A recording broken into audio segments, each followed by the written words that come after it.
Hello and good afternoon, Xbox Nation. Welcome to this week's new episode of the Xbox Factor Podcast. I'm your host, Mr. BoomStick XL. Ladies and gentlemen, we have a solid 90-minute show for you today. One of the topics that we're going to open with is going to be the hype train for Xbox. Now, this is an original piece.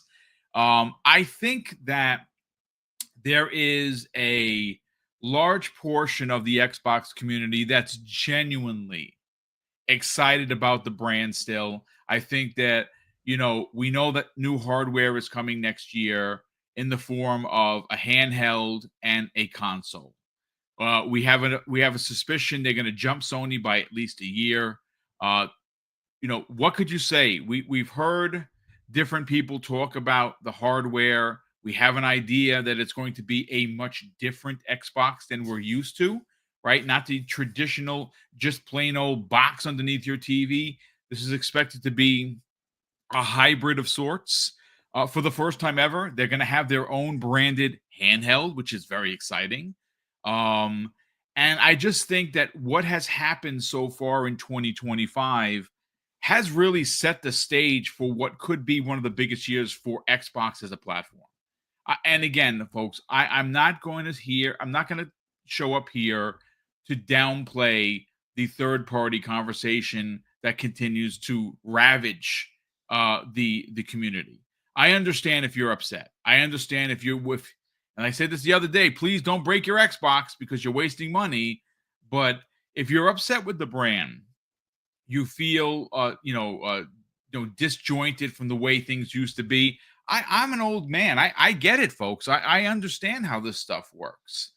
But as an Xbox fan, it's hard for me not to be excited about what is already in front of us. And I'm not talking about just being invited to the South of Midnight thing last week, which of course we were incredibly honored to be there. Not just because I'm reviewing Avowed.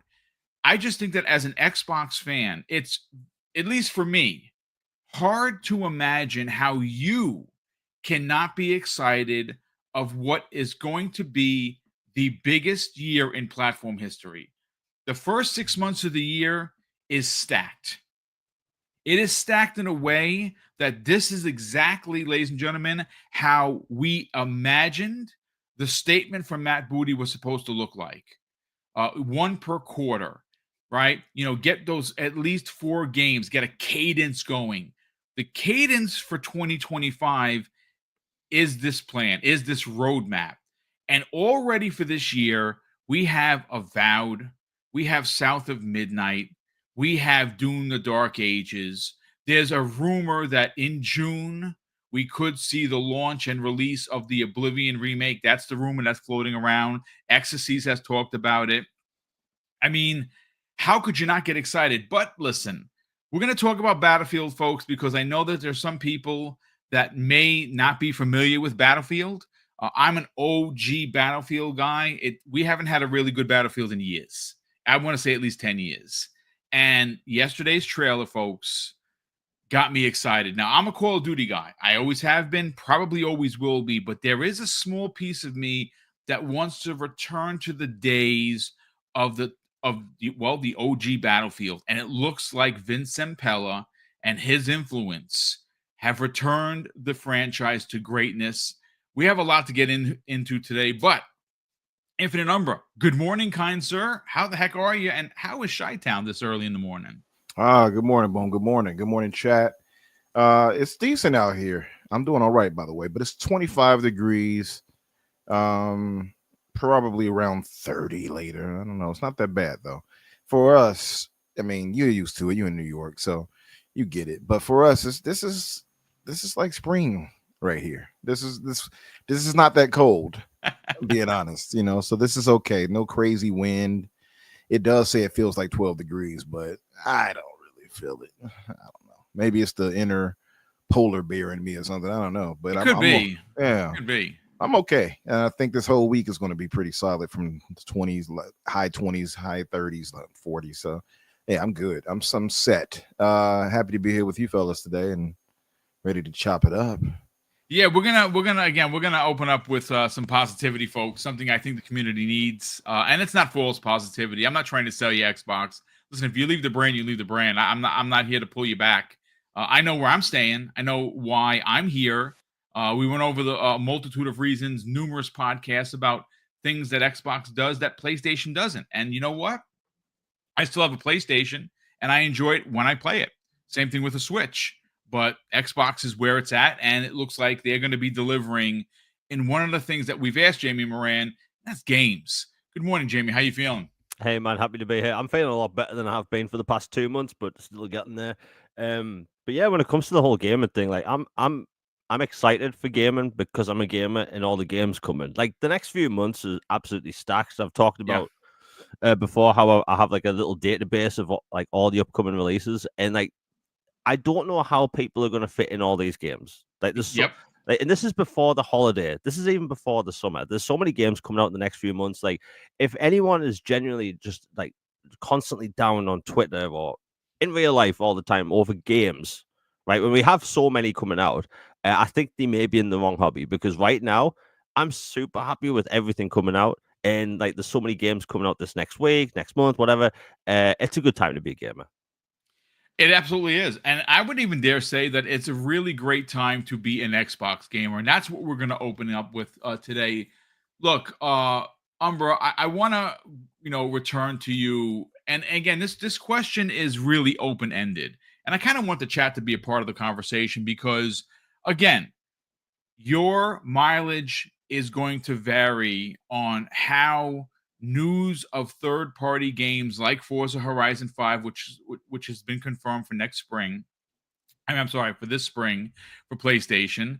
I am going to tell you that I have seen a lot of buzz with the PlayStation Nation. They are very excited. As a matter of fact, if you compare tweets to announcements, Ghost of Yotai was, something I'm super excited for. But 4 months to the one day that the Forza Horizon 5 was announced for PlayStation, I think it quadrupled the amount of engagement. That's because people are excited for one of the best racers in the business to come over to PlayStation.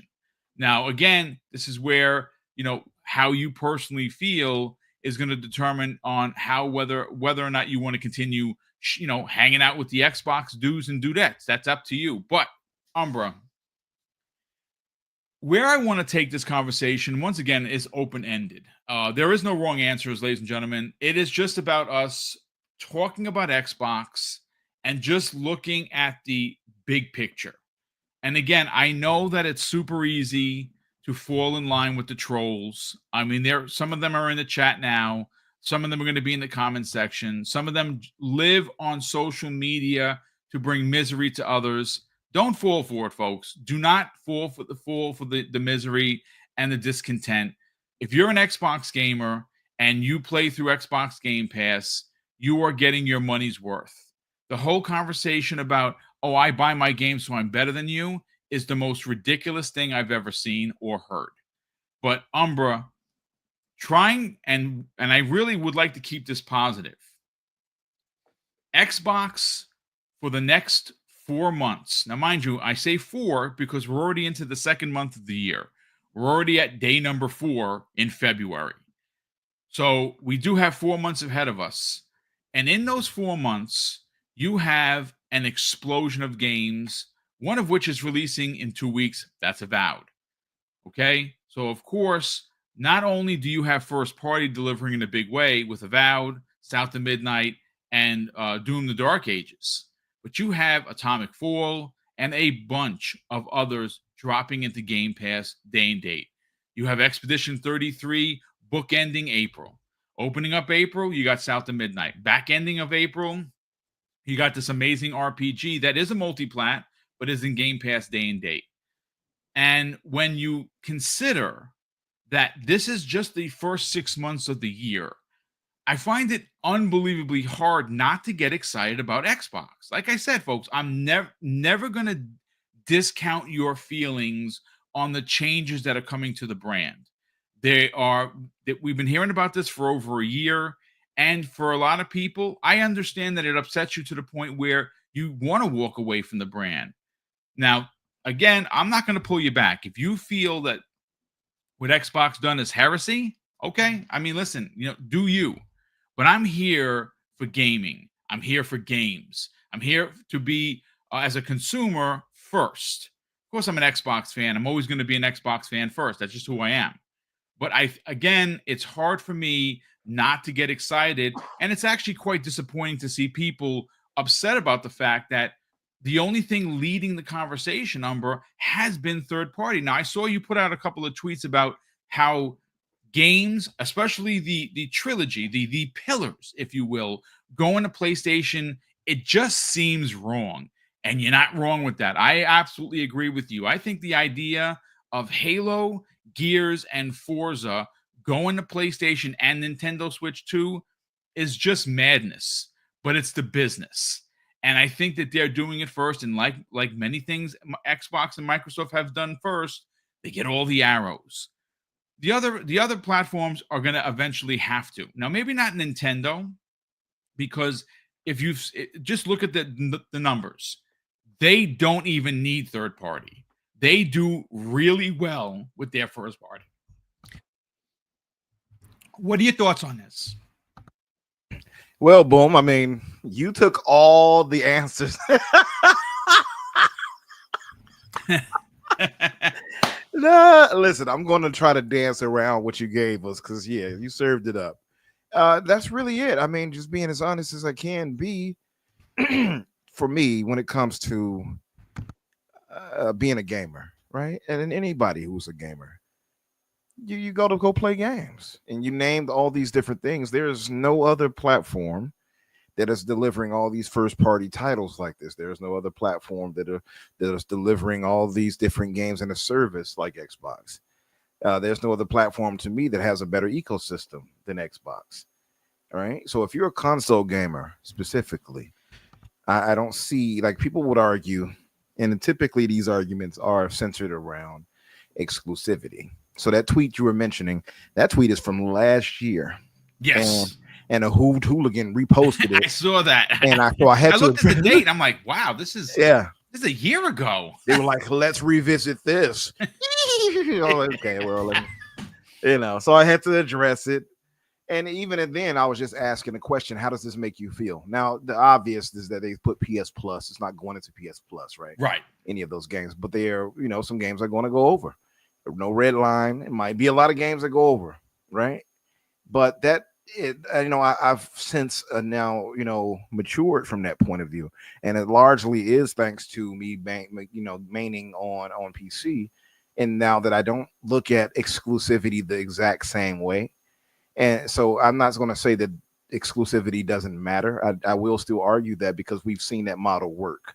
Yes, that, however, does not mean that the model they're going for now won't work. You see, we just haven't seen it done. So now we have to see this come to, as you would say, fruition. And that's the thing. And I'm here for that ride because they haven't done enough for me to stop using them. They have the best games on any platform I want to play. And it's not going to be everybody's view. Like, some people might prefer, a PlayStation title over an Xbox. The problem is you're not going to get those titles in any way of a cadence that you're now going to get them on Xbox. Now, it took them a while to get here to this point, but thank God we're here. So, I mean, you named some of the games already, and it's a stacked first half already. Avowed, as you said, is coming up soon, which we're hearing great things about, and we'll talk about in a second, I'm sure. Where you got South of Midnight. I'm hearing great things about that. That's coming soon. We got Doom, like you mentioned, Doom the Dark Ages. You have Clear Obscure Expedition 33. You have what else? You have Atomic Fall. Atom Falls. Is it Atomic Fall or Atom Fall? I think it's Atomfall. I added the one of the two. So yeah, it's Atomfall. Yeah, you're right. Right. Whichever way that land, we got that coming too, and it looks damn good. I mean, and then later year, Atomfall. Okay, yeah, thank you on the chat. Yeah, and later in a half year, we already know what's coming then, right? Supposedly Fable, things like that. Yeah, listen, again, it comes down to the person, and it comes down to what matters to you most. And if it's a matter of exclusivity, then yeah, you're going to complain. You're going to have an issue with what Microsoft's current strategy. But my thing for me is that I've learned now, like sitting there being mad about that is not going to solve anything. So what you going to do? Sit there and pout about it, move on, or play games? And I choose to play games. And no matter where they're going to be, I'm going to get them and play them on my PC because I preferred performance. That was why I did that. It wasn't like, oh, Xbox isn't doing it for me. No, it's not. That's not why I decided to move to PC. I saw the signs. I saw the Hellblade 2s coming. And trust me when I tell you, I've never seen anything so glorious on this PC than Hellblade 2. So I saw those things coming. I saw the Indiana Jones. I saw the Black Myths. I knew those things were going to push hardware crazy. So I wanted something that I know could handle that. That's why I did that. Everybody's not me. And not everybody wants to be on PC either. There are some console-only type gamers. And I think for those types of gamers, you cannot argue the value you are getting on the Xbox platform. It's just that simple. So if you care about your value of your dollar, if you care about the different experiences you'll get from the diversity of games you'll get, and if you care about actually good games, you got plenty to be happy about with Xbox. We even got the ID at Xbox coming up soon. I saw Balatro pop up in there. Yep. Whatever that was with Miles, I'm not sure. We got so many different things to be looking forward to. What was that? Altars and all that was shown in there. We know that's supposed to come this year. It's a lot to look forward to. And I'm going to shut up now because I know, Jamie, I'm robbing all your air too. But but it's a lot to look forward to, I would think. And I'm not saying this to blow hot air. I just think that, sometimes we get too involved with, those from the stables, and it will diminish your joy. Don't let them steal your joy. Be happy with what you got, or simply move on to something that does make you happy. I don't think sitting and complaining about it all day is a healthy thing either. Just that's my point of view. I mean, look, there are a lot of people that, like yourself, move to PC because they have the means and they wanted performance and they wanted to be able to at will change that performance for the better. So whatever card you currently have now, at some point this year, when the 50 series cards are available and you find a sale or something, you have the ability to upgrade, which is brilliant, right?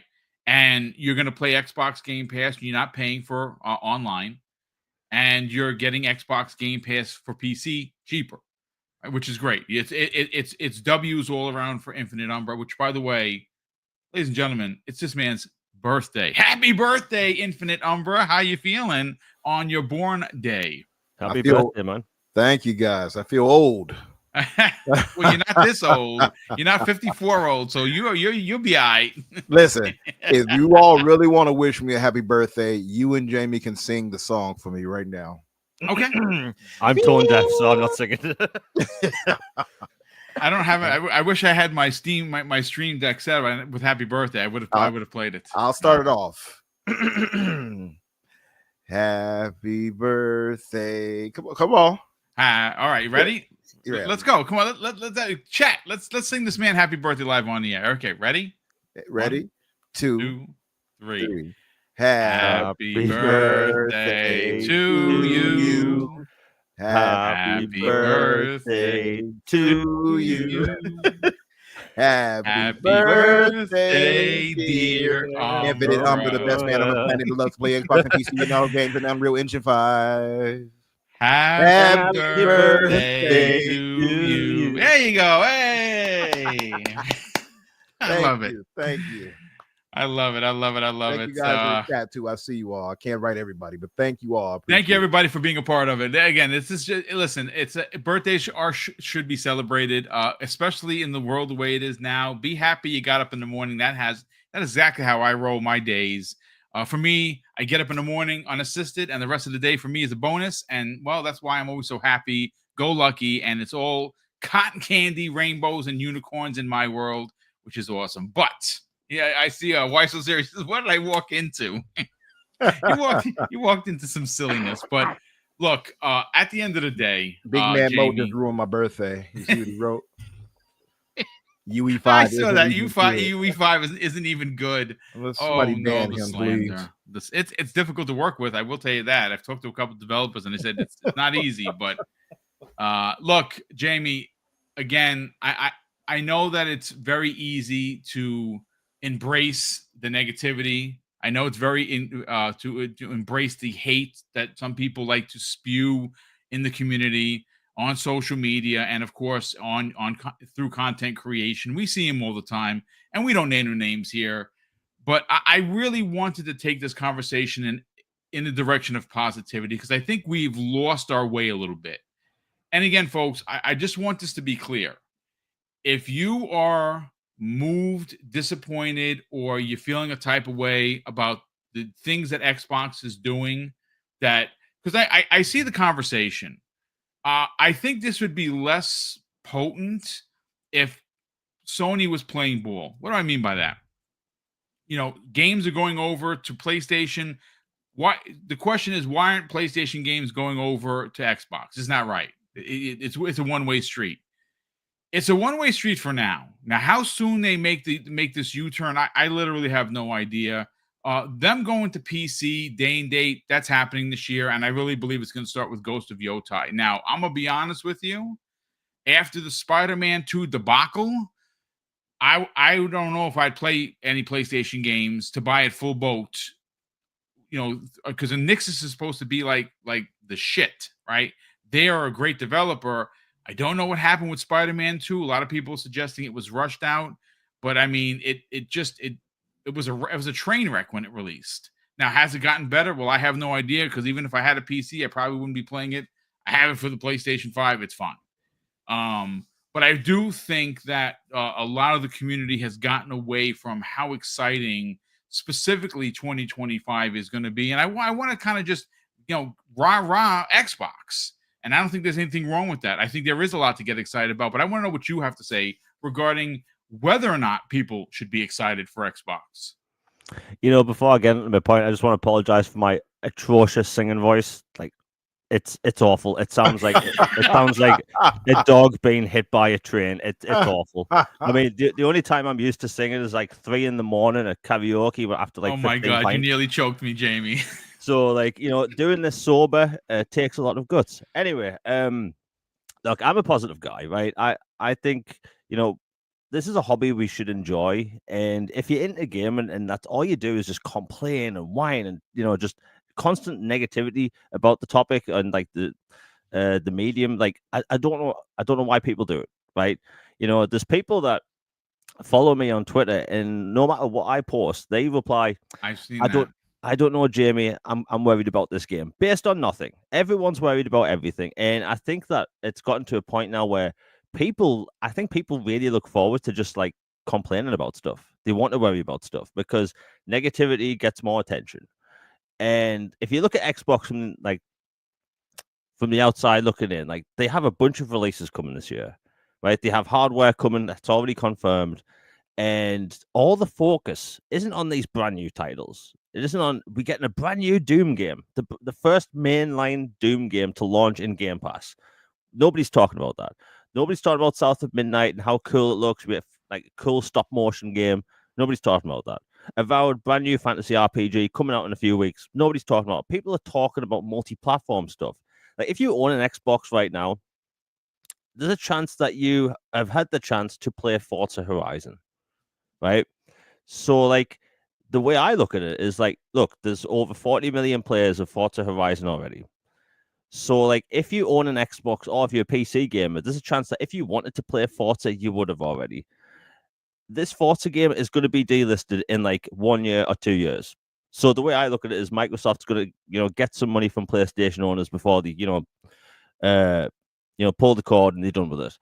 Like, it's not a big deal. Like, I get it. It's weird. It's so weird having a Halo game or a Forza or basically anything with a Microsoft logo on a different platform. It is weird. But like as an Xbox fan, like as long as I'm getting games and as long as third-party content is being supported on the Xbox platform, which there's more third-party content coming than ever before, including Japanese content, nobody should have anything to worry about. If people are really worried about like, is Xbox getting out of the hardware business? Look, I love numbers, sadly, but I love numbers. And Xbox, they keep talking about how they're going to invest in hardware and new kinds of hardware. I don't think people realize that Microsoft, they are driven by ROI, return on investment. If they were really going to just, be done with Xbox's consoles, they wouldn't be investing billions, and hardware costs billions of dollars to invest into research and development, marketing, get the consoles out there in the wild, everything about it. Like if Microsoft had a 1% thought that they were going to get out of the console business, they wouldn't be doing this. So like I think people should just sit back, maybe stop thinking about it all the time and just enjoy the games, because that's why we're here. That's why we do podcasts. That's why we make content, because like the hardware is cool, but we buy them to play games. We own Xboxes right now to play these video games. And I think that people just get up in their feelings. I put it like this: there's people I was friends with on Twitter for years, right? For years. And the second this multi-platform stuff happened last year, when it was first announced last January 2024. Yes. Mm-hmm. There's people I was literally friends with on Twitter for upwards of 6 years, literally unfollowed me just because I prefer Xbox. They changed the profile pictures to like, Spider-Man or Aloy from like those Horizon games and just start bad-mouthing me, right? People got really in their feelings about this stuff. It's just bloody video games. When I was a little kid, people were arguing about, hey, who's better, Mario, Sonic, or Crash Bandicoot, right? And that was it. But now in 2025 and last year, 2024, the modern day, people upright stalk others online, create new accounts, constantly follow people, say some horrible things, do horrible things, all over video games. When at the end of the day, we just want to sit on our asses and play video games, right? We want to move a character on screen and have fun.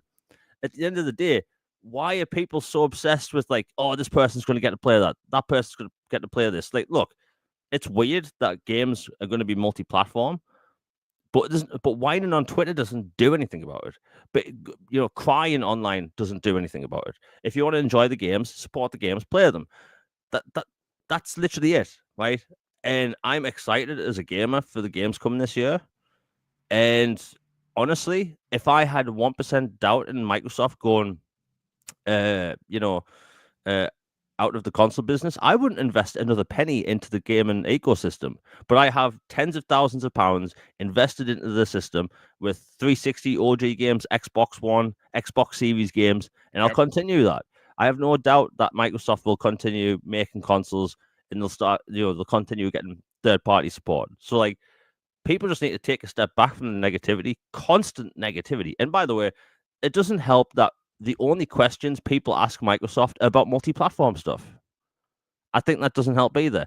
We kick off this year with, hey, there's going to be a brand new Xbox Developer Direct. And what happens the very next day? The leakers, the usual lot, they come out saying, oh, Xbox is going to bring other games to other platforms, right? So Xbox fans weren't even allowed one day of getting excited for this new showcase. Then we get the showcase, and it's a good showcase. We get a new Ninja Gaiden announced. We get a Ninja Gaiden Shadow Drop. And then what happens like 5 days later? Forza Horizon announced for PlayStation 5. It's always something, whether it's Microsoft doing it or people interviewing Microsoft doing it or leakers doing it. And by the way, why don't these leakers ever leak PlayStation stuff? Where's all the PlayStation? There's nothing really to talk about with PlayStation. They don't have any games. That's really what it is. I mean, I know we're laughing. PlayStation ain't got no games. They don't have any games, and what we know is coming out this year. Yeah, I'm excited for Ghost of Yotai. It's gonna be dope, no doubt about it. But that's first party. That's it, man. So that's why no one's talking about PlayStation, because there's nothing to talk about. As a matter of fact, it's interesting you even brought that up, Jamie, because if you think about it, why I think Xbox is maybe in third place. Maybe their console sales are freaking awful. There's no doubt about it. No one's trying to sugarcoat it. They're terrible, the numbers. But it's interesting because not only are Xbox gamers talking about Xbox, PlayStation gamers and podcasts can't stop talking about Xbox. So who's really winning and who's really losing here? I'll leave that up to you. But Jamie, please continue. Yeah, I'm just saying that like there's a lot of things to be excited about when it comes to Xbox, but I think that, people aren't asking the obvious questions, right? We already know there's going to be multi-platform stuff. Like I said a minute ago, where's the leakers with the PlayStation stuff? They haven't done anything. They may not be. We don't know if PlayStation has any single-player games in the works outside of the few we know. Nobody's asking these questions. We don't hear, people in the media question, PlayStation executives all the time. Like Phil Spencer gets asked to his face and has done since before these games were announced to be multi-platform. Like, hey, do you ever think you'd put Master Chief Collection on a PlayStation? You would never hear that. Ever hear an interviewer ask someone like, the head of PlayStation, hey, do you think you're going to put, Horizon Forbidden West on an Xbox? You'd never hear that. It's just a one-way street. And I get it. Times are changing. We know about the multi-platform stuff now. But if you're an Xbox gamer right now, like there's a lot to look forward to. And if really, really think about it, and I was saying this on my channel literally before the rumors last year, I thought Sea of Thieves was going to go multi-platform before the rumors started. Because the way I look at it is Microsoft looks at the sales they get from these games, the amount of people playing them, the new players, and they look at are there really going to be new people, let's say, jumping into Xbox in 2024 just to play Sea of Thieves, right? Microsoft reached their sales ceiling for Sea of Thieves on the platform, and I think they were looking at Forza with the same thing. They're going to pull the car licenses in like 2 years, 1 year, or whatever, and like who's really buying an Xbox in 2025 or had plans to buy one this year just to play Forza, right? It's a completely different kettle of fish when they start saying, hey, Gears of War E-Date launches day and date on both platforms. That's a topic we can talk about then if and when it happens. Right. But as of right now, there's cool games coming, and that's all people need to care about. Yeah, I agree. Again, we're going to get into that because there is some talk about Gears going to PlayStation. I know that Okami_13, great member of the community, talked about it. We've had a lot of people make mention of it. I actually got a couple of the posts ready to rock and roll. But gentlemen, I just want to catch up on the 2 super chats we got here, and then we're going to roll into the Battlefield news because I think that Call of Duty is back in a big way. It's sold better than it's ever done before in the history of the franchise, right? Like it's being played by more people. It made the most money. It was one of the best-selling games of 2024. I mean, they're check marks, gold check marks left and right for what they were able to pull off with Black Ops 6. It's just it's a banger. And a lot of people on PlayStation bought it, which is, I suppose, great for Xbox and more importantly, their investors, which I'm not really one of them. I have stock, sure, but I don't consider myself an investor. I just have stock. Big deal. But it's, again, Battlefield, man. We're going to get into it, but we have Day Reezy dropping a very generous $2 super chat and says, Umbra, this is for you. You look pretty good for 62, Infinite Umbra. Happy birthday. You better stay off my damn lawn. Start yelling at the sun. You stupid. I was literally shaking my fist just like that. That is funny. You We have my UE5. You better not mess with my. That's right. Yeah. Well, UE5. That should be your middle name. Elemento Pio, who's been a channel member for a whopping 34 months, brother. That is very kind of you to support the channel that long. Elemento Pio goes on to say, Sega is dying, and they'll pull hardware and go third party with success. Xbox goes multi-plat with success and choose to keep hardware. They're doing the impossible. Yeah, there's been a lot of pushback with the Sean Layden interview, and that was again, listen, he's entitled to his opinion. There's just no doubt about it, and I'm not going to say he's right or wrong, but I am going to once again give a shout out to Kiwi Talks. He's an interviewer. He has a YouTube channel. It's literally like we're right here. He has literally the same amount of subs as me. I reached out to him yesterday, congratulated him, and he was very nice enough to reach back out to me as well. We've been talking in the background. Maybe I'll even get him on the show, or I'll get on his show at one point or another. But the name of the YouTube channel is Kiwi Talks with a Z.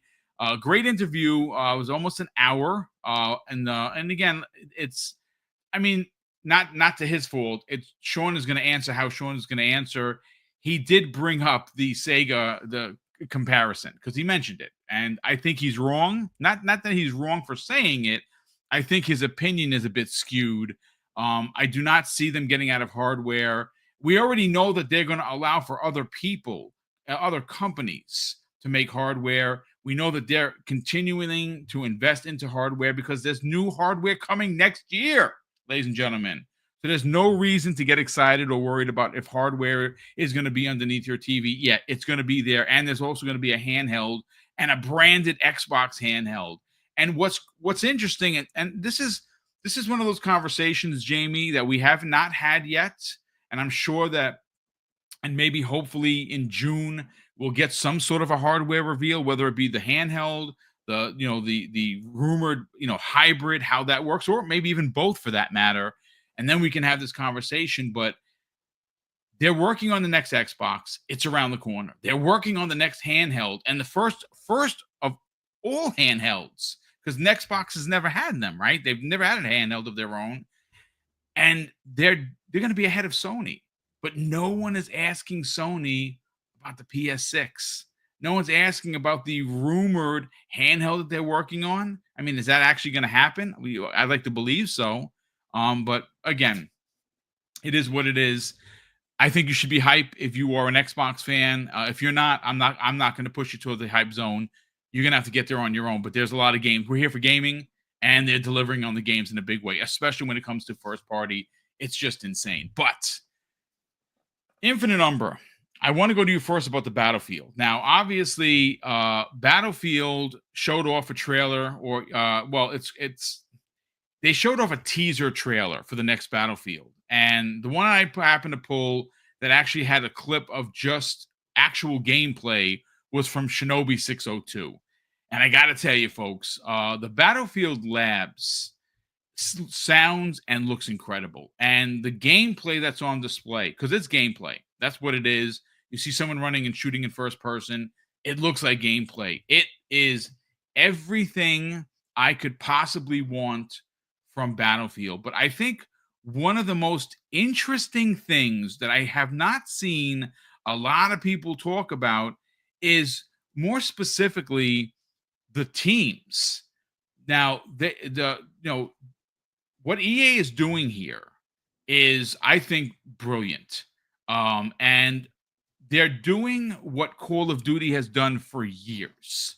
And that, of course, is to deliver this next Battlefield. It's bigger. It's better. I think all of us, look, I'll say this. If you are an OG Battlefield player, what we saw on display yesterday was exactly what we have all been wanting and asking for. We want Battlefield in the modern era. We want big, bombastic explosions and buildings falling down when you throw a grenade or you shoot a grenade launcher or a rocket launcher.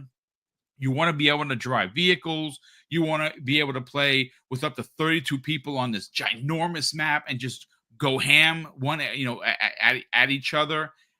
That's what was on display. But Umbra, I think that this particular next point, no one is talking about, because back in the days, DICE used to be the developer, and that was it. They, and I mean EA, seem to have pulled a Call of Duty. Now, Call of Duty, as you know, is not made by one studio. Now, one studio, whether it be Treyarch, whether it be Infinity Ward, they take the lead. But they are supported by all of the other studios like Raven. When Treyarch isn't leading the charge, their support for Infinity Ward and vice versa. There's a lot of studios that get involved in this, the minds of Call of Duty, if you will. Interestingly enough, this next Call of Duty, obviously, is being led by Vince Zampella.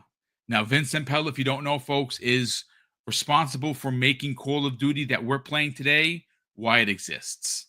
Him and his and the partner that he used to work with created, obviously, Call of Duty 4, Modern Warfare, and then it's off to the races. And obviously, you know, the history about what happened with him and Activision, that he was, you know, literally escorted out the building. He created Respawn. Respawn Entertainment came out with Titanfall, an amazing game. Respawn was purchased by EA, and now everything he touches pretty much turns to gold. And well, look, what I'm getting at, Umbra, is it's now Battlefield, the next Battlefield is being made by 4 studios, and I have it here. Now I'm going to read directly from the presser. Battlefield Studios is comprised of DICE, creators of the Battlefield franchise. Ripple Effect is the second studio, a studio led by franchise veterans working on an all-new experience for the series. Motive, the developers for the critically acclaimed Star Wars Squadrons and Dead Space remake. And Criterion, known for world-class racing. These 4 studios are now working together like Voltron to deliver the next Battlefield. I think it's brilliant. I really do, because Criterion, they're a racer, right? They make the Burnout series. They're known for that. They're known for Need for Speed as well. And then you have DICE. Listen, DICE has always been a talented studio. They've had some pretty down days for sure. Ripple Effect, I've never heard of, to be honest with you. That's rather new. I believe it's a new studio. And Motive, well, listen, Motive is another super, super talented studio. I know that you don't really have a connection to Battlefield, but you did see the trailer. Let's get your thoughts, man. Yeah, the beautiful thing about it, like you were saying, I want to do this, I want to do that. I want to jump out of a jet like that guy did and blow somebody up and then land inside my jet again. That's what I want to do. You know, that's if I had to say anything that has enticed me is seeing people pull off these crazy, you know, kills and things like that, and seeing the destructibility and things like that. That's really, really cool.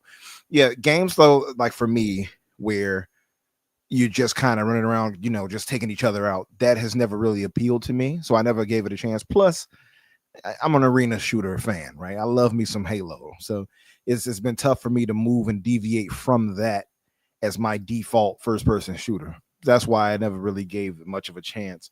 But I've heard nothing but praise about it for many other games. You know, Battlefield 3, 4, for instance. I know 2042, and not a lot of people liked it. It had issues from people I've spoken to about it.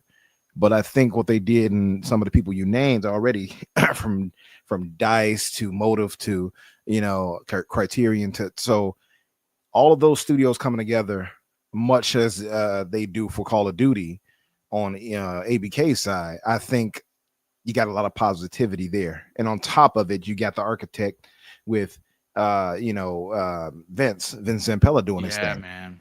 And Vince and his team, I mean, from Titanfall to Apex to Star Wars Jedi Fallen Order, yeah, I don't think you can ask for somebody better to lead this, you know, lead them right.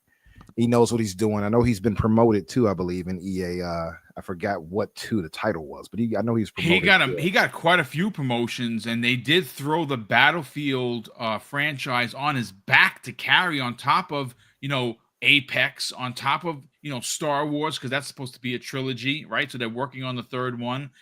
We're all hoping and praying to the gaming gods that Titanfall returns at some point.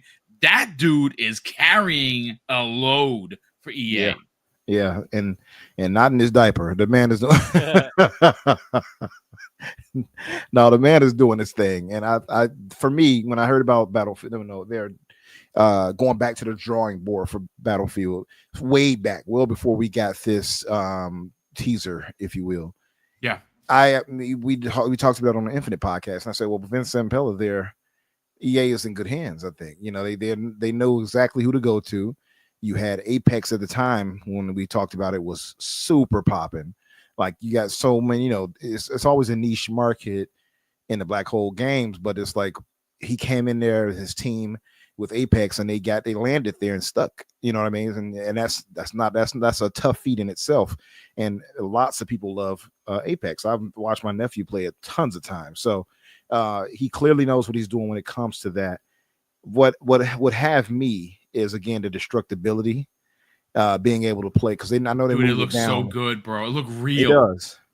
And Jamie, you would know more, but I think they had something of a 128 player match in 2042. Yeah, yeah, And now they taking it down to Jesus. 64 now, back to 64 players. yeah. That's still what I'm hearing. that's still a That's 32 on ridiculous. 32 is unbelievable. Yeah, I was told something about this. I was talking to some fellas the other day, and so you could tell me, Jamie. He said that it was something seen, I guess, in Battlefield 3, where you would jump from this, I don't know, mountainside or pinnacle of something, and everybody in unison would be like jumping off with their parachute, like 60 people and stuff. That's what he was telling me about. I was like, okay. I said, what y'all doing, like synchronized balloon, like parachute diving or something? What's going on? He's like, no. And, I'm joking around with him, but he's like, no, we you down and you start shooting each other. But yeah, so that it does really sound really dope. I know you can get like in helicopters, Apache, helicopters and things like that, in jets. All of that stuff is what sounds crazy and over the top, and what I would like to do, for sure. One thing I would say too is it's going to have a story mode, so that interests me for that reason. Having a story mode will pull me into it. Also, I like their approach of having like a testing phase with the community to bring them in. A few people I was talking to the other day said they had signed up for it. I think they were like 99,000 in line or something like that. So yeah, so stuff like that, I think they're going in the right direction. They got great creatives behind it. Just seeing the teaser we saw, I think everybody has a reason, if you are a Battlefield fan, to be excited again, I would say. I mean, great points all around. And mind you, great points from someone who normally doesn't really, go to play Battlefield. I am going to say, though, the confirmation that there is going to be a story, I think is phenomenal. I think that, like, I know that at one point they got away from it the same way Call of Duty did, especially, I don't remember which Black Ops it was. Black Ops 4. There you go. I didn't buy it because then Yep. I wasn't a addicted maniac. And I got news for you. Like, I'm playing a couple of games. Obviously, I'm playing Avowed, and I'm doing it for review. So it's like I'm super serious with it. I'm getting up at 2:00 in the morning, playing to 4, going back to sleep, getting up, taking Mrs. Boom, working out, taking care of the house, going back to playing Avowed. I can't get away from it. But I also have like super withdrawal from. I just want to jump right back into Call of Duty. I know that I have a responsibility. I got to get my Avowed stuff done. I got to get my South to Midnight preview ready to rock and roll, which I'm working on right now. It's a lot, but I got to tell you, I'm having such a good freaking time. It's crazy, but Battlefield looks like it's back. And interestingly enough, it's only rumors, folks, that this year's Call of Duty is supposedly going to be a sequel of sorts to Black Ops 2, which is probably one of the best in the franchise outside of 6, right? No doubt about it. And these two titans are going to go back and forth. I you know what? I'm here for it. I'm going to be playing both of them. I cannot wait to get into it. But Jamie, you are a Battlefield guy. And when we were talking in the green room, your excitement was there on display. I kind of want you to throw it out there to the ether now. This is what we've been waiting for. When I say we, I'm an old school Battlefield guy. I have been for years. I remember when Battlefield first came out on the OG Xbox. Oh my God. I mean, it's just the amount of fun that I've had with that series. It's of yesteryear. The last couple of releases have not been great. They've launched broken. I mean, this excites me. This seems like Vince Zampella's influence is on display as a leader that this franchise needed to step up. It looks like he did. Let's get your thoughts on what you saw yesterday. I mean, I was so excited by what I saw because for the longest time, people like me have been wanting, look, we just want Battlefield 3, but new.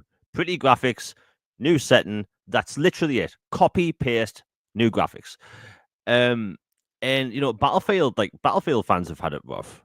People over the past year, I've seen people argue online about Call of Duty versus X Defiant and like what's going to be the Call of Duty killer. And I've seen people call the new Battlefield the Call of Duty killer. Battlefield will never be a Call of Duty killer. It's a different type of game.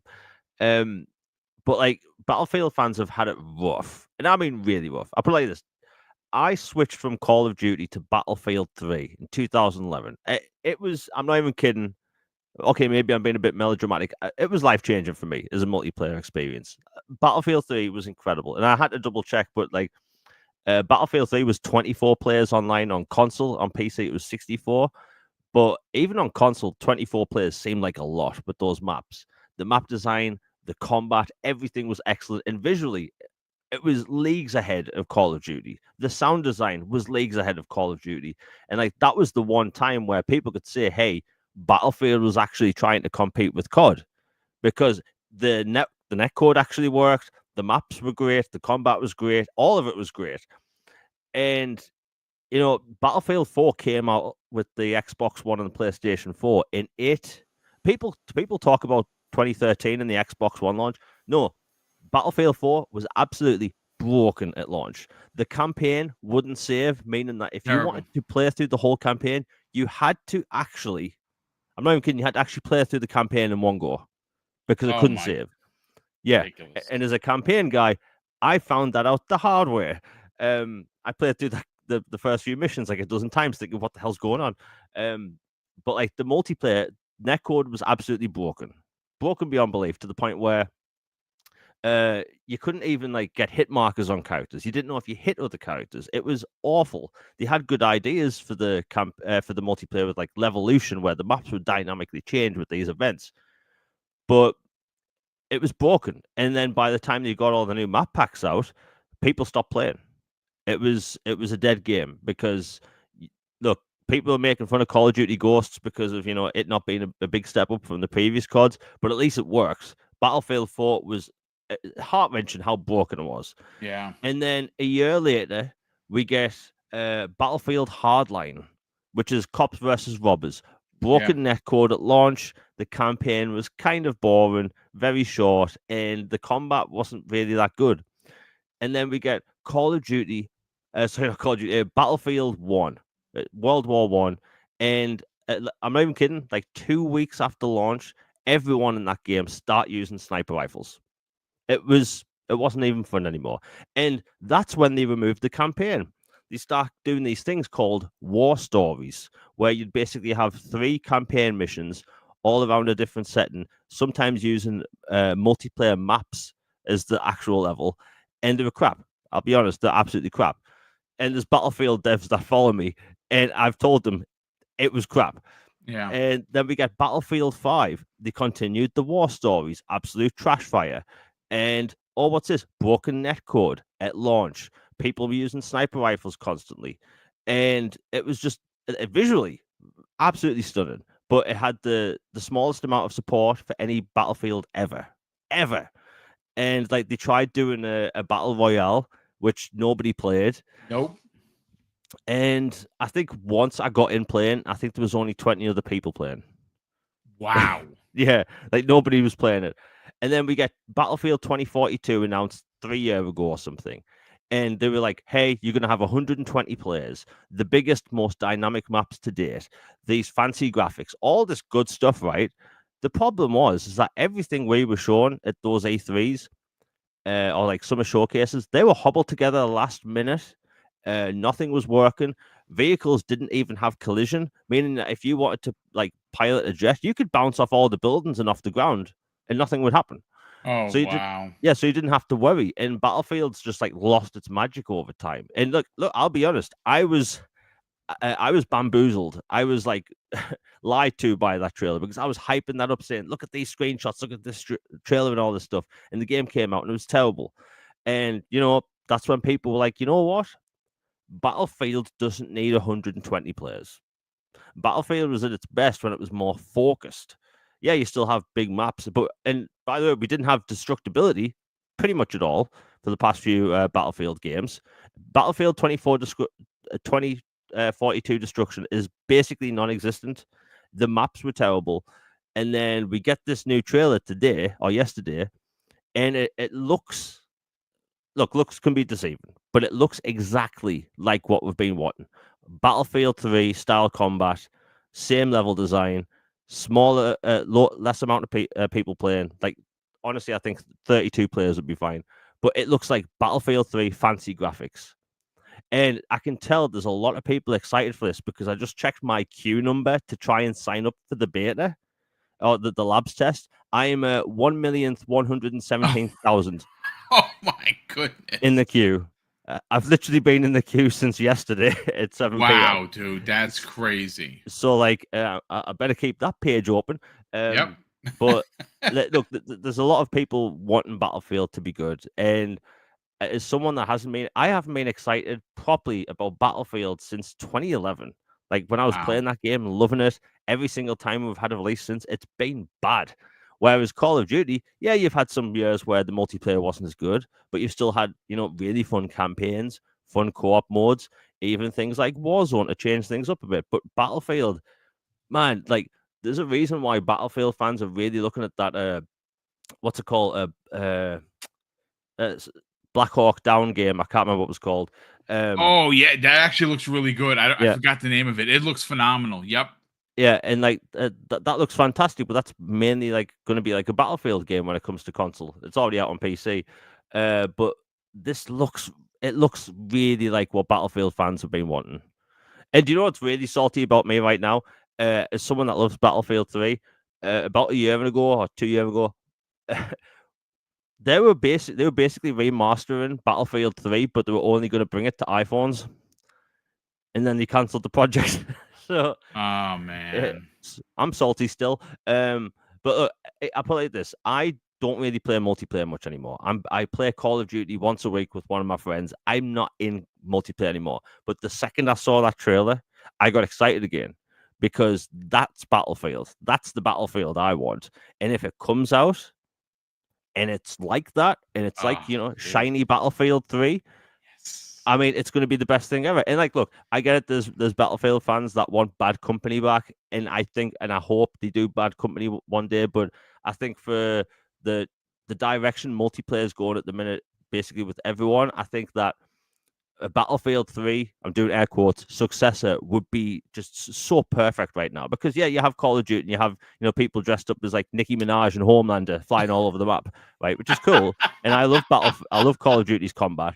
But like, I think a more focused military style shooter like Battlefield, if it's just like 3, it'll be good.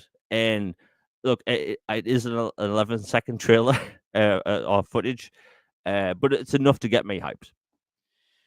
I mean, listen, you're not wrong, and that's going to be the contributing factor to who plays what, right? Like, I know there are a lot of people that don't like all of these wacky skins. Is it like at any one time on Call of Duty Black Ops 6, you could be running around with a guy that's dressed as a shark.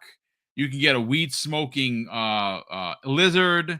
You can get Nicki Minaj, I suppose. There's a guy dressed as Santa Claus. I look like the Rocketeer. Look, I like that stuff, and that's why I continue to play it. But I see there is definitely a need for a more unstylized, like bone, crunching military shooter. Battlefield is going to be that. And obviously, Call of Duty is going to be what it's going to be. I think that's where it's going to separate. I like the fact that there is going to be 2 different military shooters. I'm going to play both. I was very excited by the trailer. It did bring me back, Jamie, and you knocked it out of the park with the whole. It brings me back to Battlefield 3. That's the vibes that I got. Like, I got that real, militaristic, old school Battlefield that we've all been asking for, and they've had a real hard time delivering. And it looks like, again, you got to bring this back to leadership. The leadership that we know has taken the reins of this franchise that was in despair is Vince Zampella. And again, like I said, I don't know Vince personally, but I can say as a gamer, every time that guy touches something, it winds up being a really, really good game because his influence is in on that development. But that Again, folks, hopefully you enjoyed the Battlefield talk. I'm excited for it. That trailer was awesome. Again, if you showing up to the show late, they're pulling a Call of Duty. And Activision is what they're ultimately doing. They have 4 studios that are making this game, and I think that is brilliant. Instead of putting all of the pressure on DICE to deliver, now they have multiple studios working on this one massive Battlefield. And success drives innovation. It drives the fan base to ask and want more. And maybe if this Battlefield is what Jamie and I and a lot of people in this chat hope for, maybe at some point, because of this game's success, we have to wait for it to come out and see whether or not it succeeds or it doesn't. We actually get a Bad Company 3, which, by the way, probably some of my best and my most favorite first-person shooter moments. Battlefield's Bad Company 1 and 2 are brilliant games. And I'd love to see a modern come out with 3, just continue the story. It was great. The cast of characters was amazing. But listen, let me catch up on Super Chats. And then we're going to get into some Gears of War talk, folks, because there is something happening this year. And again, we're going to discuss what that could possibly be. We got some new information. We're going to break it all down in a second, but we want to start off with Why So Serious? Drops a very generous $2 Super Chat. He says, PlayStation insiders be like, remasters incoming. I mean, are there really any, like insiders for PlayStation? Because, there's a lot of, my bro dude told me, guys out there are only a few people that report on PlayStation that I believe. Hazardor Gaming is one of them. That guy's phenomenal. Okami _13_ another phenomenal guy. Shinobi 602. I know a lot of people say he's a pony. It doesn't matter. He's always on top of things. I like Shinobi 602. He's a good dude. But there's not many. There really is not many. But Will the Broke Boy Insider drops a very generous $5 Super Chat. And he says, already seen a few PlayStation fanboys calling new Battlefield a COD killer. They said the same thing about Battlefield 2042, the finals, and X Defiant. And how did those turn out? Yeah, I mean, it's silly. Call of Duty killer. I guess. I think that there is room in the industry for 2 military shooters. There has been for years. Like when when some of the years that Call of Duty were down, Battlefield stepped up. When Battlefield's been down, and it's been down it's quite a bit, Call of Duty's been better. I think there is room for both because they are both 2 different types of multiplayer shooters. Call of Duty is a very tight niche 6-on-6. You're in a small area and you're just destroying each other left, right, and center. Battlefield are these big, battlefields where you're taking, you're flying jets, you're flying helicopters, you're driving tanks, jeeps. I could play both and live in both worlds and be happy. Will the Insider Broke Boy Lewis drops an additional $2 Super Chat. And he says, damn it, the elusive gamer, you stole my SC point. At some point, someone's always going to steal something from you. Will, apologies, kind sir. But Sloth in the chat drops a very generous $10 Super Chat. He goes on to say the best part of 2042 is the attachment system on the go. Plus, and I never played it because I was like, it's not for me. But he says it's the attachment system on the go plus system. I hope they keep that for the next one. Don't forget hashtag no pre-orders. I mean, listen, I'm gonna buy it I'm probably gonna buy like the deluxe edition when that comes out, and you save, I think, 10% with EA, play. So I'm going to save some money on top of that. But infinite number, we got to get into the talk of Gears of War. Now, why I want to bring up Gears of War is for a couple of reasons. I think it's safe to admit that at some point of the year, we're getting a new Gears of War. Now, when I say new, let me explain. We are getting Gears something this year. Now, the question remains of whether or not that is E-Day, this year to line up for the 20th anniversary of Gears of War in 2026, where if they're doing things by the numbers, you get E-Day this year, you get the Gears of War trilogy or the Marcus Fenix collection in 26 to celebrate the 20th anniversary of Gears, bringing it back using Unreal Engine 5. And we saw how that works for Ninja Gaiden 2 Black, right? Ninja Gaiden 2, great game, but it's aged considerably since the 360 era. They redid it in Unreal Engine 5, and it's brilliant. It's a massive, massive step up. But we're talking about the Coalition here. And if there's any one studio that is going to deliver a incredible vision and retelling and recreation of the best trilogy in gaming through Gears 1, 2, and 3 using Unreal Engine 5, celebrating the 20th anniversary in 2026, it's the Coalition. There's no doubt about it. Now, why this has stirred up conversation is because just recently it was reported by Hazardor Gaming that Phil Spencer had gone over and was hanging out with the team over at the Coalition. He visited the studio, and according to Hazardor on his post, Phil Spencer visited Coalition, and they were catching up with the development progress for Gears of War E-Day. Now, of course, I'm going to read what Phil Spencer had to say on his tweet regarding his visit. Phil said this: spent some quality time this week with the team at the Coalition, catching up and seeing their progress on Gears of War E-Day. Now, granted, we know Gears of War E-Day is coming. It was confirmed last June. Like I said before, I was ass in seat. I nearly fell out of my seat when I saw that. I couldn't believe what I was seeing. Gears is back. And it's not just Gears. It's Gears of War. Something we all wanted it to be called, again, as it should stand. That should be the standing calling card. It's Gears of War, not Gears whatever. It's just not. But we have heard, Infinite Umbra, that there is this mythical Marcus Fenix collection. I've heard from numerous sources that it is, in fact, real.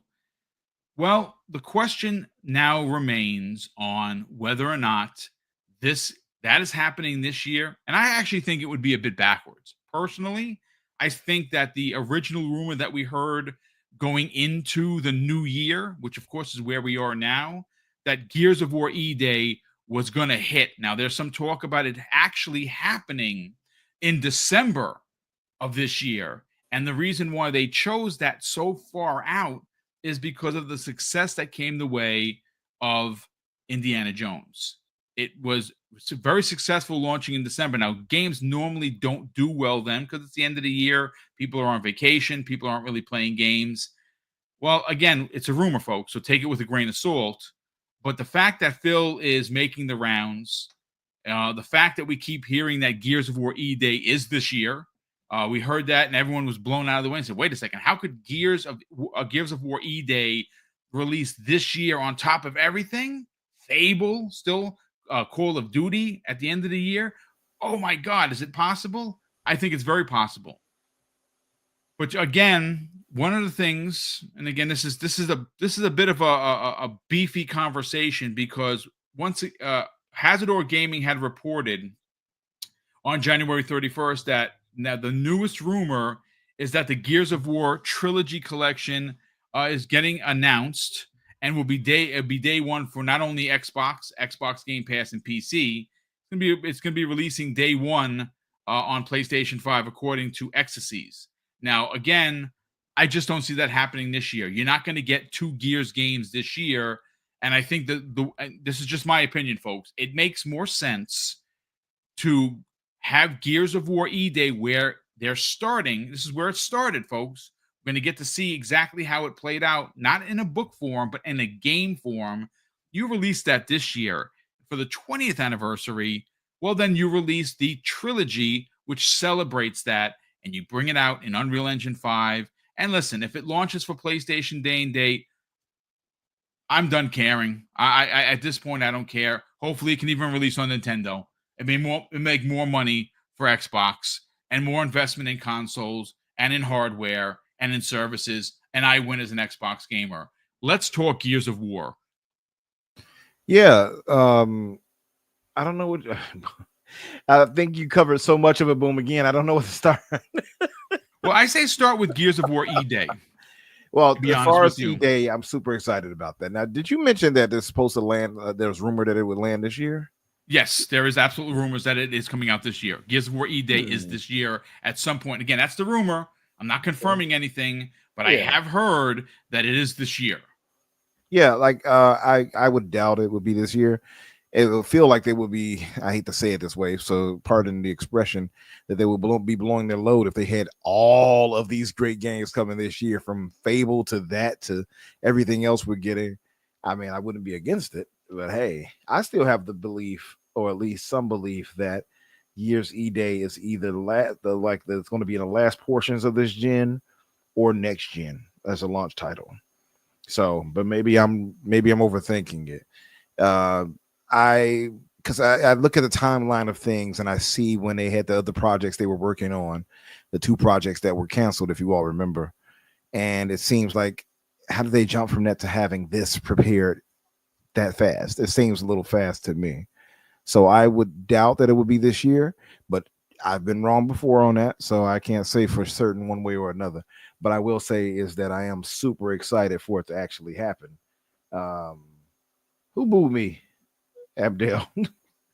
You spelled my name wrong too. So yeah, whoever Umrah is, boo him. Yay. Yeah. Shout out to Abdel. No, I'm super excited about that, man. I cannot wait. I think it's going to be a great return to form. Do I have to express my love for Unreal Engine for you all to get it again? I don't think you have, but you're always welcome to do so, sir. You know, there are no boundaries on this podcast. Listen, I'm going to glaze him up a little bit. I am in love with Unreal Engine. If I could propose to it, I would. I expect the coalition, who are masters at it, to turn out something crazy. That's why I'm almost of the belief, at least, that it will be next gen. And I can only imagine how insane it's going to look once we do see it. But I'll go and I guess hedge the bets that it will be maybe next year or the year after, whatever will be considered the tail end of this gen, if not the beginning of next gen, is when I would expect E-Day to drop, I would say. But I would be 100% behind it happening sooner than that. As far as, I don't know, Nino. He said, would it be Hellblades 2's visuals? Hey, It might be better than that. I mean, again, they think about this for a second. Let me just interject there, because it's a great question, Nino. Great question. But why I think it'd be better is because it's the coalition that stepped in to help the team at Avowed. They stepped in to help Hellblade. They've actually, I've heard rumors that there's an actual team that they have within Xbox. And again, this is just a rumor, folks, that literally are just masters of the Unreal Engine 5, and they go around from studio to studio helping where it's needed. I would believe it. I believe it. Just because you look at some of the teams that we've seen him helping with, from Undead Labs to yes, it's another one. There you go. To Obsidian and all of that. I can believe that for sure. We know for sure Coalition has helped with a lot of those. So I believe they got a little squad together that can go help them do that. That makes sense. And why not? Some of the best in the game doing it. Yeah, use them.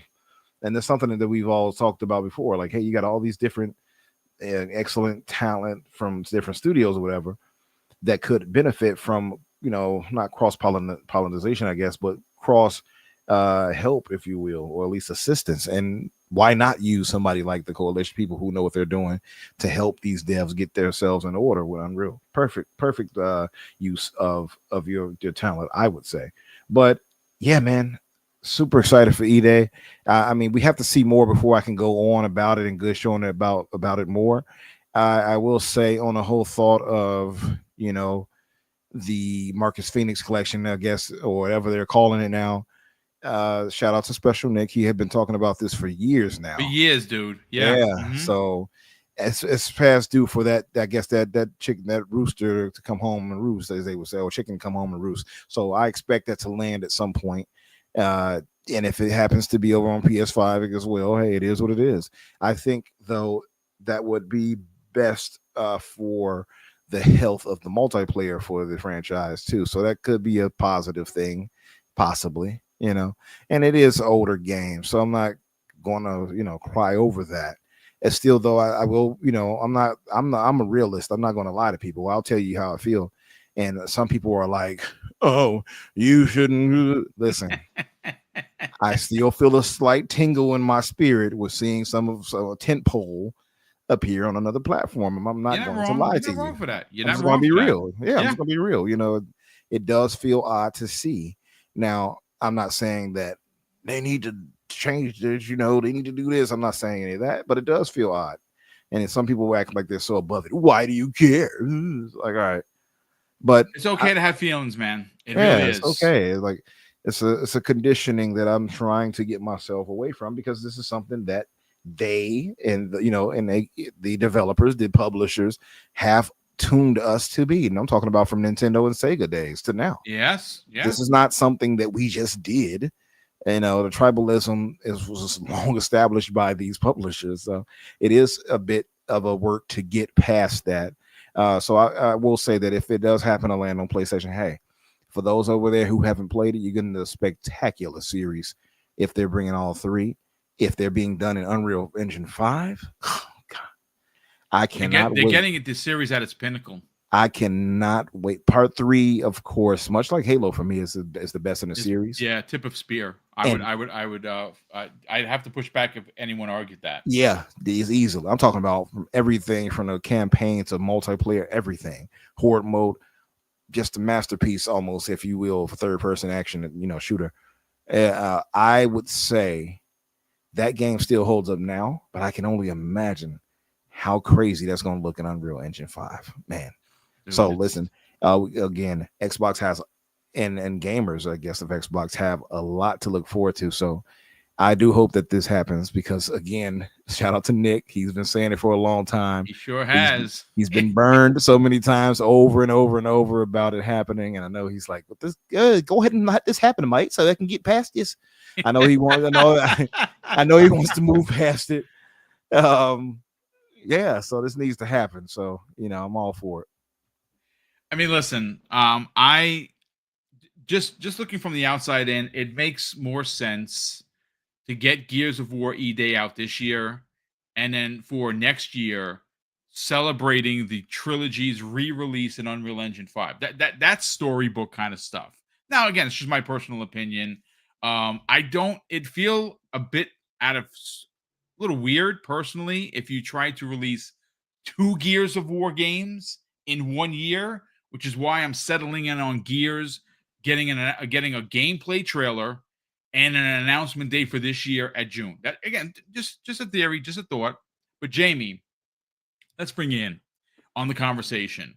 Where do you feel Gears of War E-Day fits in versus the rumored Gears of War, the Marcus Fenix collection, redone in Unreal Engine 5? Does it make sense to put the cart before the horse?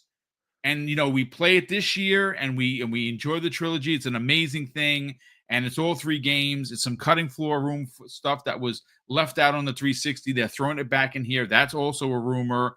And then you play the original where it all started. Or does it make more sense for them to get E-Day done, get it out this year, along with a plethora of incredible first-party games they have coming out this year, and then next year, celebrating the 20th anniversary of the franchise, you drop the trilogy that they're talking about?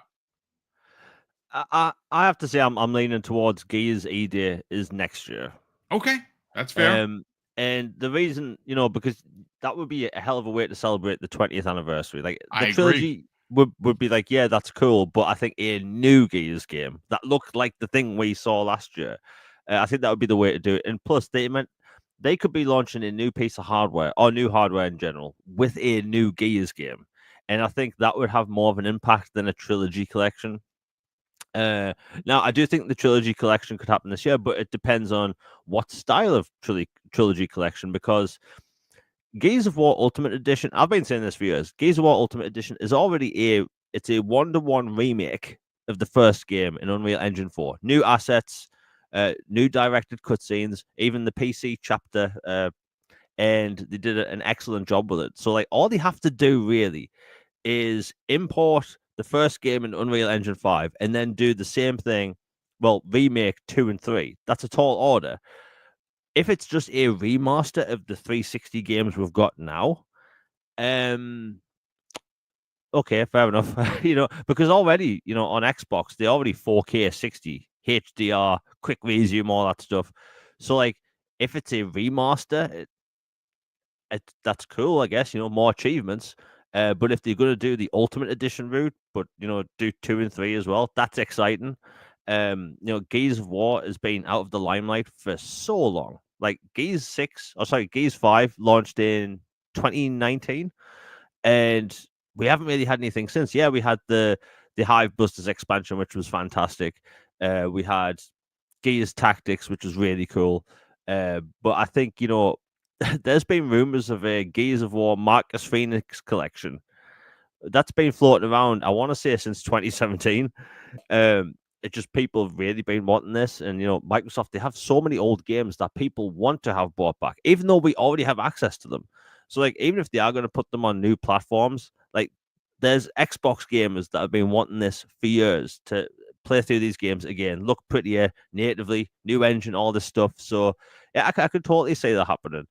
And if they get people into the collection this year, get people hyped, like, we don't know what the deal is with E-Day next year. Is that going to be only on Xbox? I could say that would push people onto the the new Xbox platforms. But, like, honestly, even if they just announce if it's Gears of War 2 Ultimate Edition, I'd be happy, because that's one of my favorite games of all time. I think it's the best Gears game. But I could totally see that happening. Yeah. I mean, listen, either way, we're getting new Gears. And I think that is ultimately what any Gears fan wants. But you know something? I want to kind of just take a step back. Now, folks, we're going to get ready to get on out of here. We're just about to hit the 90-minute mark, but I do want to add some credence. I was thinking about it as Umbra and Jamie were talking.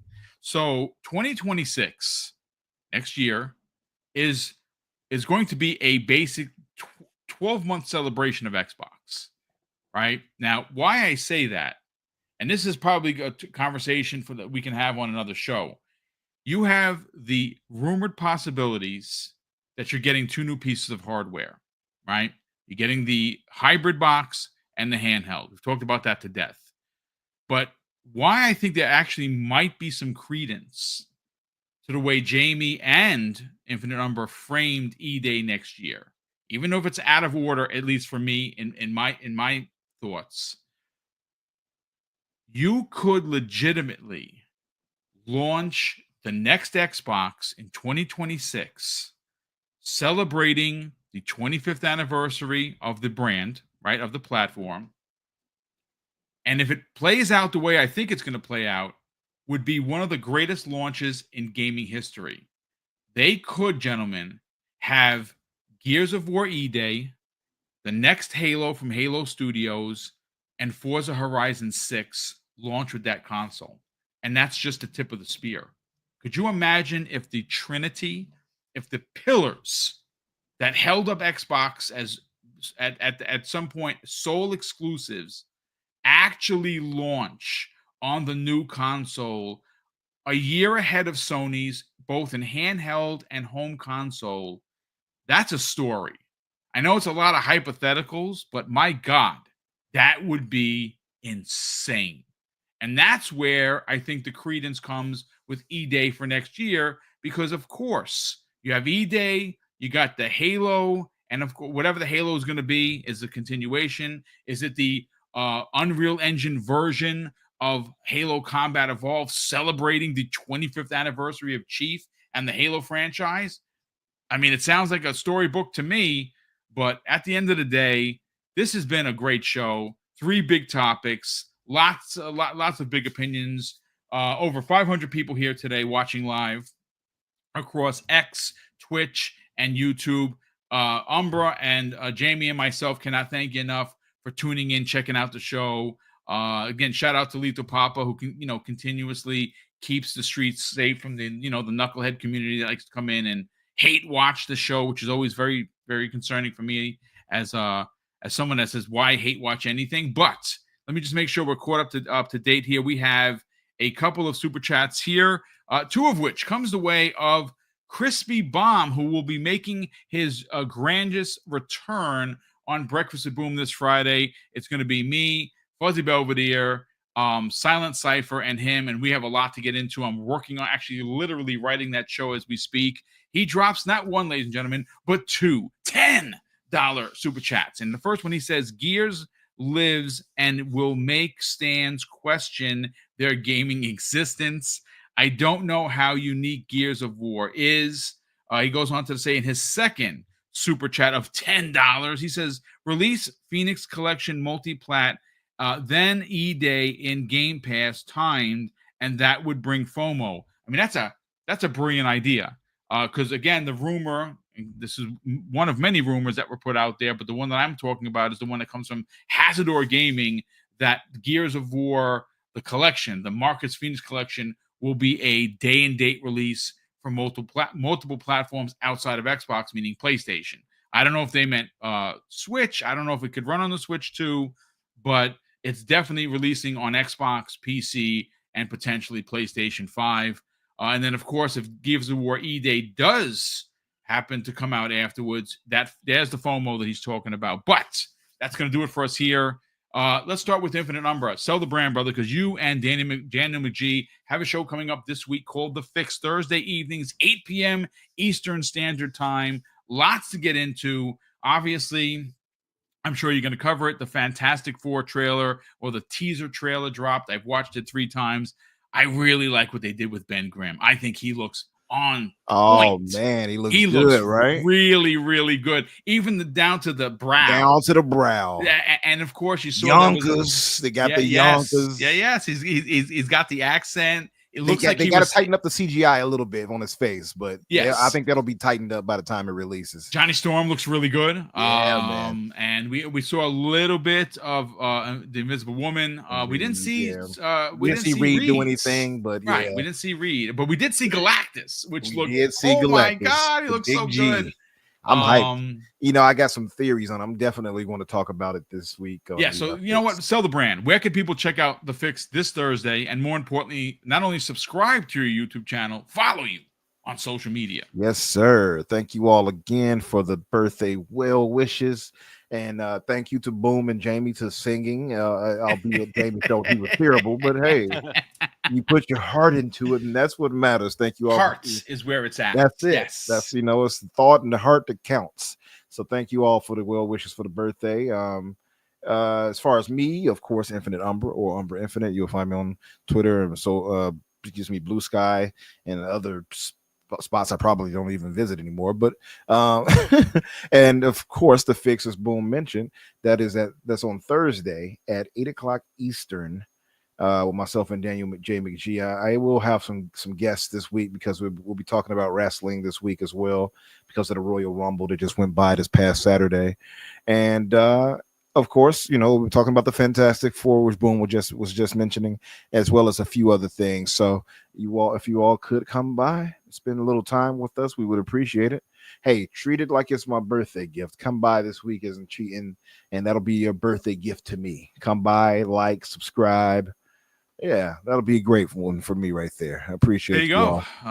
Again, folks, happy birthday to you, Umbra. Hopefully you enjoy the rest of your day. Show up and hang out with him and Daniel McGee Thursday, this Thursday, upcoming Thursday, 8 p.m. Eastern Standard Time. The Fix, folks, you should be subscribed. Great show. Lots of fun over there. Lots of big questions. And you'll always hear Daniel McGee insult Nintendo players by calling them people that play with sticks and rocks. He doesn't like Nintendo, but it's fine. It's okay. Jamie Moran, you have a show happening this evening. Obviously, it's one of the most positive places to get Xbox news, and it's called all things Xbox. You, yourself, and Logan Meyer each and every week.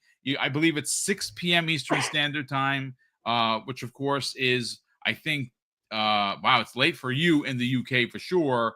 But sell the brand, brother. Where can people check out the show each and every week called All Things Xbox? Hear positivity, jokes, and more importantly, subscribe to your YouTube channel. Yeah, thanks, Boom. Always a pleasure being on the show with you two.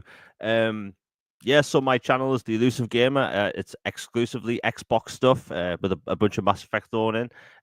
No fanboy stuff, pro Xbox content. All Things Xbox podcast is on Tuesdays at 6 p.m. Eastern, which is 11 p.m. UK time. Going to be a laugh over there. We've got a bunch of Xbox news to talk about. Again, no forced negativity on art stuff. No forced positivity. Just fun times. It's always a laugh over there. And yeah, that's 6 p.m. Eastern tonight. And my Twitter is Jamie Man UK, where it's exclusively gaming and jokes. I also do Blue Sky and Threads under the Jamie Moran, which is doing all three at the same time. My brain turns to scrambled egg, but I'm trying. Yeah, I try, folks. It's Twitter for me. I'm signed up to Blue Sky. People have been reaching out to me. Boom, why aren't you answering my? It's very difficult. It trust me. Trying to do one is enough, but two, it's just it scrambles your brain for sure. But ladies and gentlemen, that's going to do it for us here today. A big thank you to all of the super chats that popped in today. They help more than you know. And of course, as the year progresses and we get closer towards the middle of the year, we'll have more of an idea of what we're doing for the big giveaways. And we have quite a few of them planned. We're just not ready to share exactly what we're doing because obviously, you know, we have to put the stuff away and make sure that the monies are there for us in order for us to do the big giveaways. A big thank you to, again, well over 500 people that tuned into the live show through X, through YouTube, and through Twitter. I said Twitter, it's X. And I think we have 3 people now watching on Twitch, which is pretty cool. I didn't think we would ever get anybody to watch, but 3 people. That's awesome. Welcome, Twitch watchers. That's going to do it for us here today. Hopefully you enjoyed the show enough to hit the like button. If you are not already subscribed, please help Mrs. Boom and I get to 16K as we are on the hunt for that. Hopefully that happens in the next month or two. Look forward in the coming weeks to both my South of Midnight preview, which I am recording gameplay because I'm playing it at home right now. I'm also going to have a full-on video review of Avowed. That's going to be up, I believe, on the 13th. It's going to be busy the next couple of weeks, but here at Double Barrel Gaming, we're going to have you covered, and you'll be able to get all of our opinions about these new games, and they're both exclusives, by the way, so super excited for that. And, of course, we're going to close out the show, ladies and gentlemen, with something that's incredibly important to me. Hopefully, one day, it'll be important to you, and that's something that my dad taught us when we were kids, and he would say, Craig, treat others how you want to be treated, and also, it doesn't cost anything to be nice. You live by those rules, son. I can guarantee you're going to have an awesome day. So take care, everyone. And we'll see you next week on the newest episode of the Xbox Factor Podcast.